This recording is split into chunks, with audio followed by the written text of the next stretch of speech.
One Grate Conversation, a place where we strive to become whole and complete personally and professionally by bringing great minds together and giving you, the listener, the authentic conversation you crave.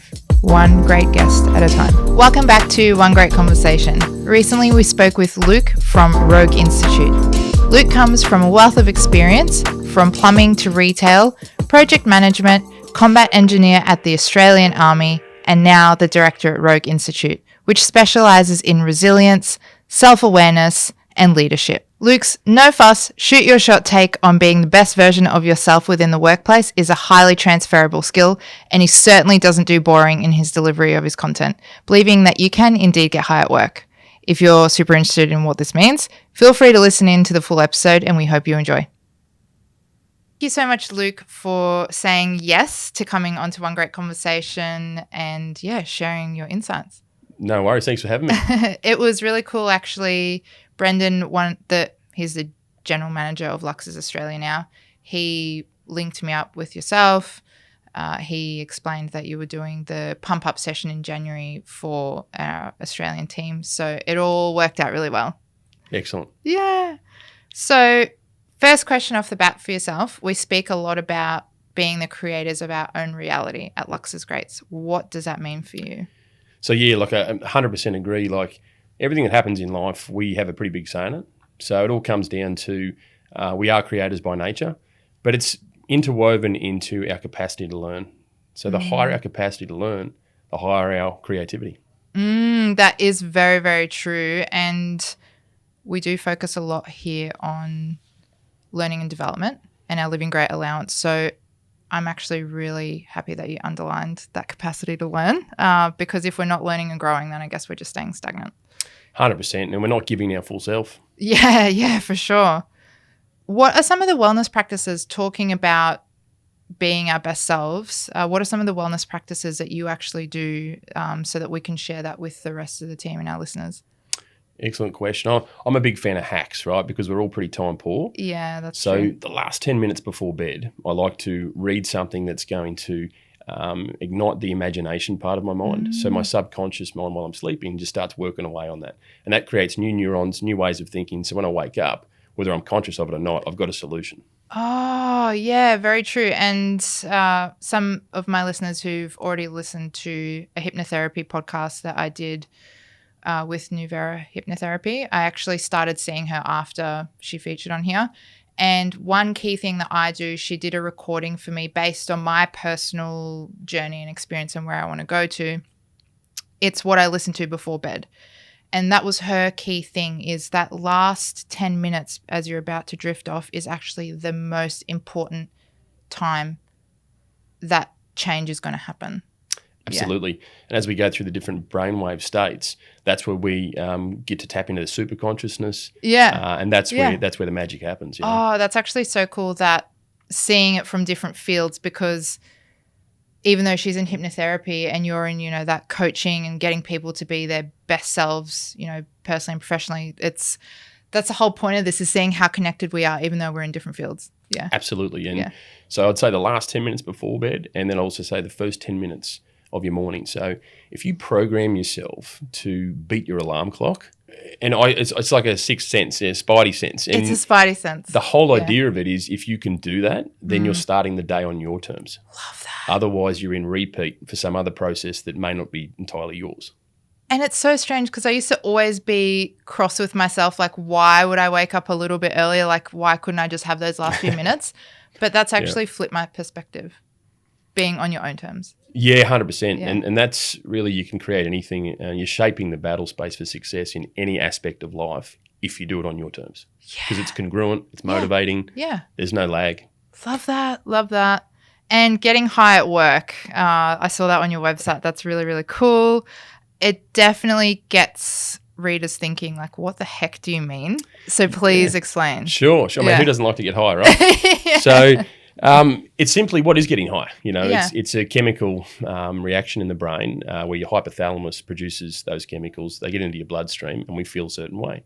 So we can control that by what we think, what we feel, how we breathe, and our beliefs. So at any given moment, we can tap into that and make it our own. I do actually love that you said the beliefs, because beliefs definitely shape your reality, and how we spoke about we are the creators of our reality. Our brain is actually so much more powerful than what we realize. When you think about, I guess, a good example is that people would relate to very easily is driving to work. And if someone cuts you off and you want to flip them the bird, or do you want to just be like, okay, well, maybe they're in a rush somewhere, just let them be, and you still get to work on time, whether you decided to pursue that person or whether you just decided to hang back and do the speed limit, not follow them and be crazy about it. Like, I've proved to myself before, just driving normally and not being affected by what's around me, I still get to work on time, if not early. Well, that's right. And that's getting high, right? Yeah, because if these things aren't affecting you, it means you are high. You've effectively stepped out of the loop that you may have found yourself in. So. Yeah, that's so much of what you've given us already, it's all making sense. But when you're not thinking about it or not aware of it, you're not tapping into We're creatures of habit, and a recent Harvard study showed that we're only using 5% of our conscious mind as a species. So, that's crazy. My brain net automatically goes, well, okay, what have we got to do to activate the other 95? Let's mix this up a little bit. And it's probably maybe a bit ambitious to want to go 50-50 straight up. Like, it's a process, because it's like, what do they say? Whatever you think you manifest straight away, the world would be a pretty crazy place. It would be a crazy We've place. got to take it step by step. Step by step, for sure. One thing at a time. And your ebook, Secrets for Play at Work, outlines a lot of important roles in, meeting employee needs in an organic way to maximize everyone's potential and elevate game as a whole. The biggest thing that stood out for me was getting leaders to understand the need and the why. In your experience, what is a consequence of not having a clear and consistent why in the business? Disgruntled, disingenuous people that just don't want to be there.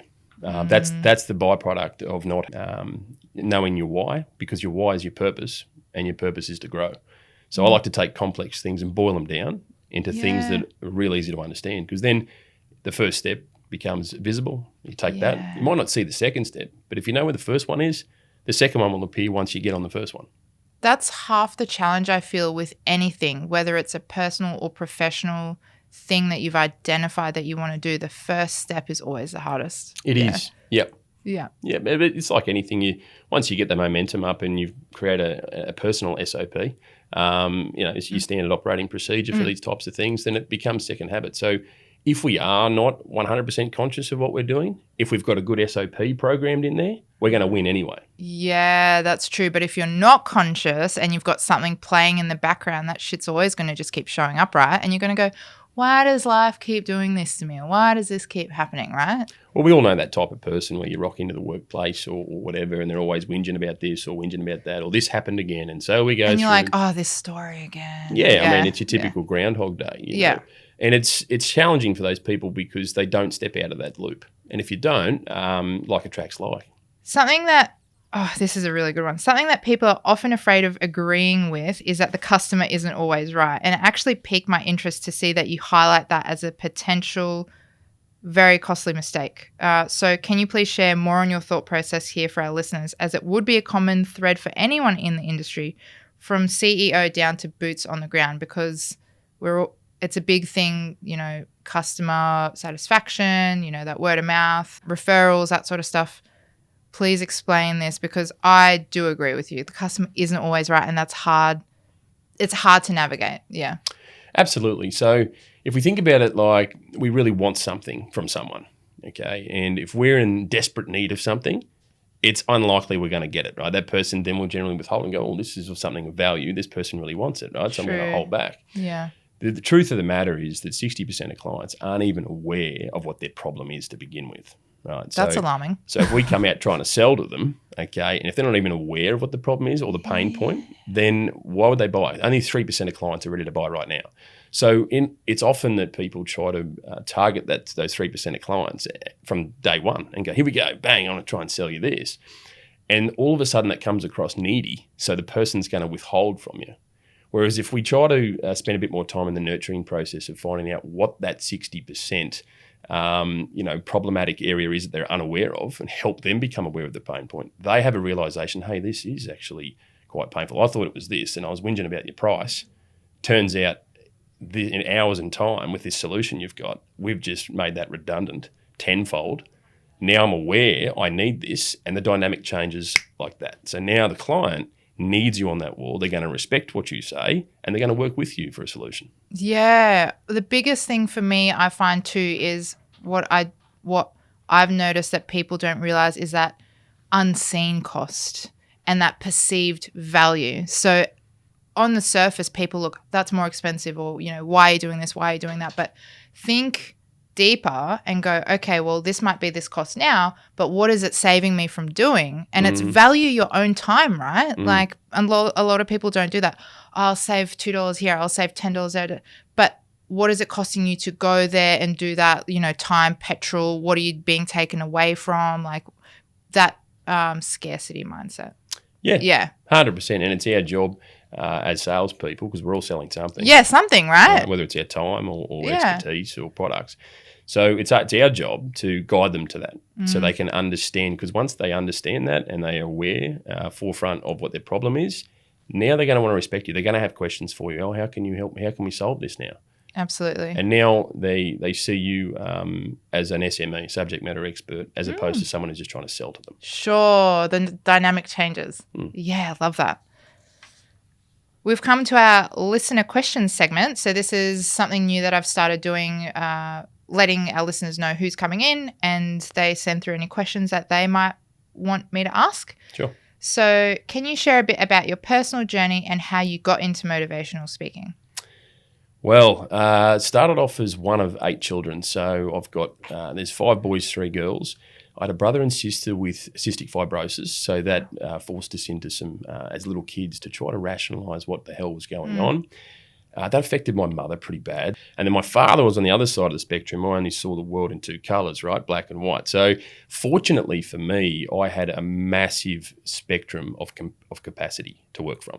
So not only I had the far-reaching imagination, wildness on the left, and then I had the black and white military style on the right. So when I did eventually end up joining the military, it was like a freaking holiday. Like I went in there going, this is not difficult at all, because in some ways I had that mental resilience through that upbringing. So having that sort of a background, going through school, feeling disconnected from school, I'm like, what is this madness? You got a square box, okay, that you're looking at. You're sitting behind a square box. You're sitting in something that's square.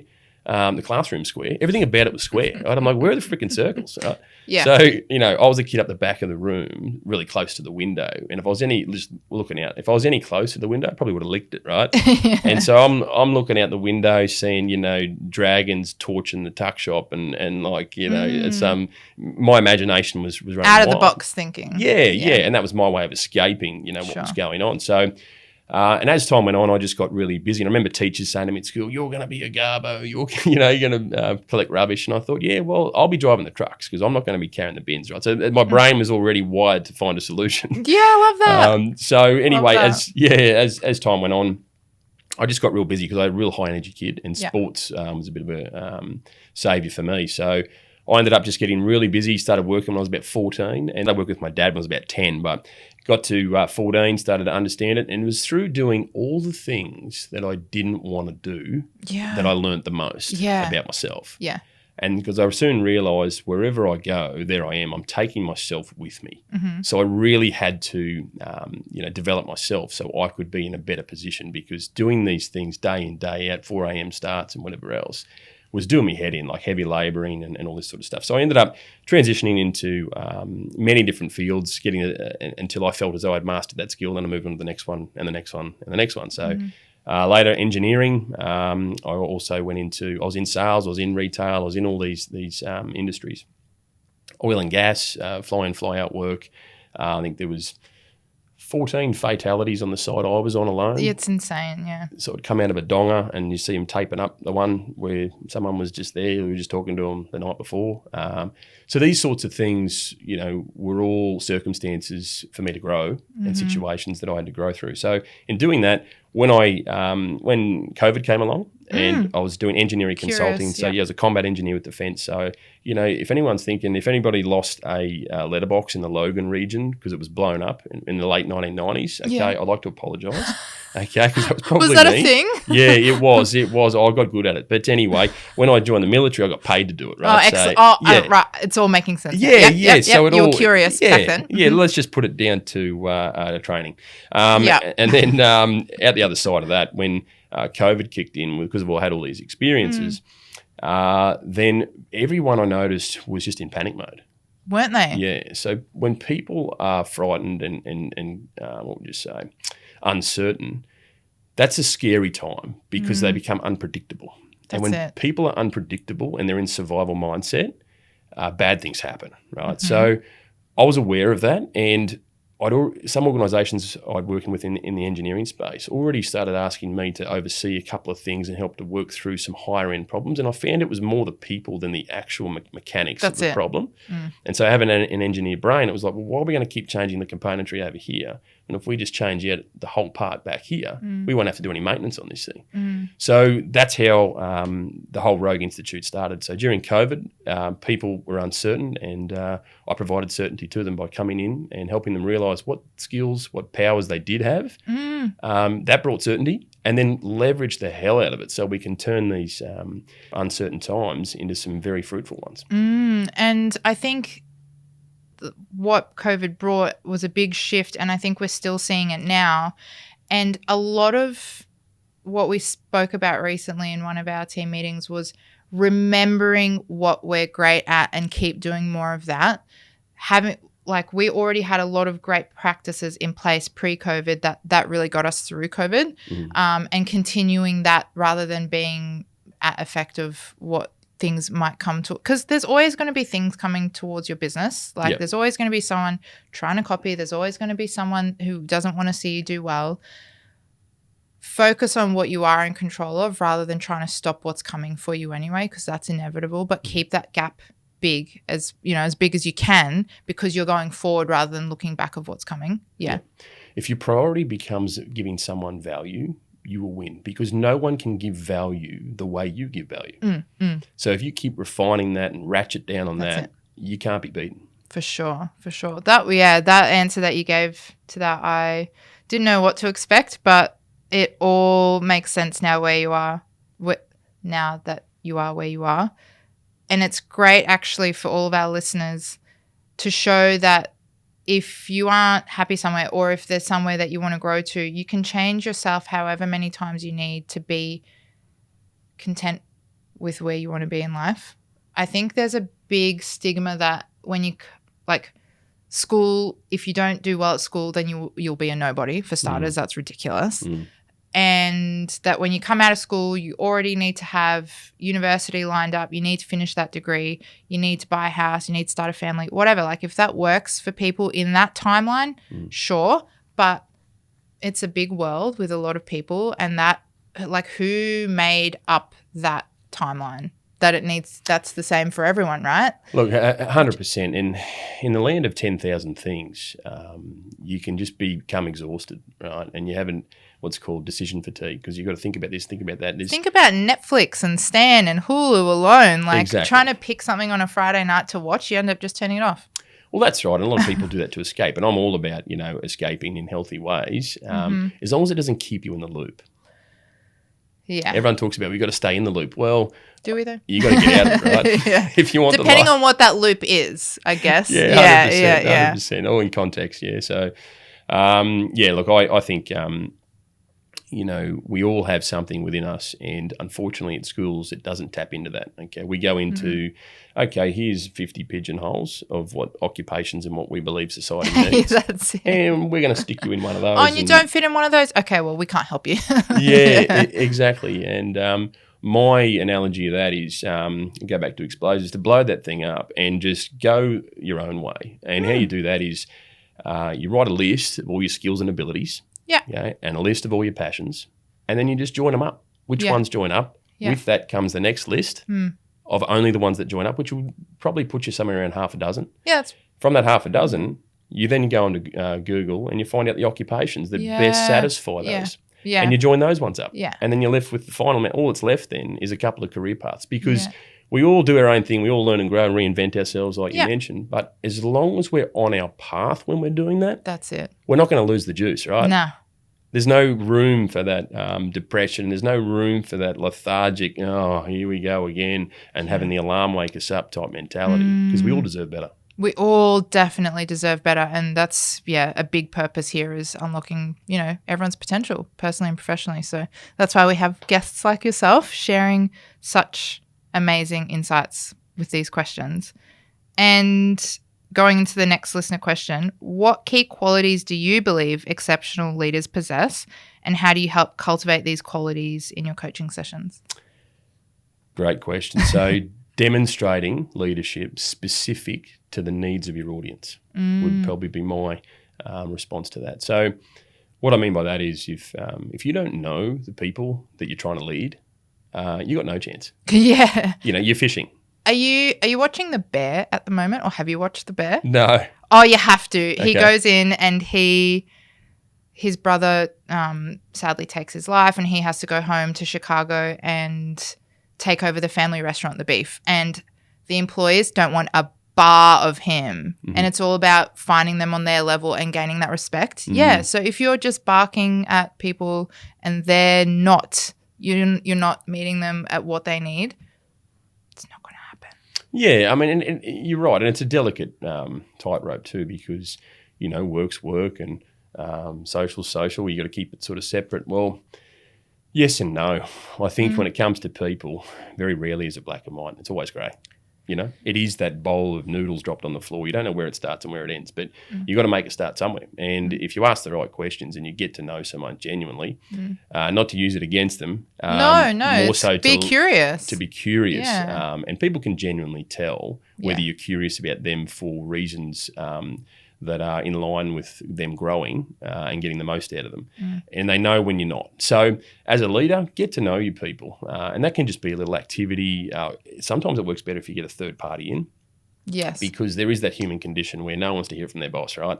I could say the same thing that bosses say. I absolutely get it. And I could get a 27% better uptake just on the content. Yeah. But then I throw a bit of special sauce on top, and next minute we're getting north of 50, and I average a 56% performance and capability increase. And I've got 100% repeat business. Now, that's not because I've got a jawline that can cut cake. It's just because I connect and I understand people, because I've genuinely been through you've been through some shit, pain that they've been through. Like, I've worked those crappy jobs. I've done the shift works.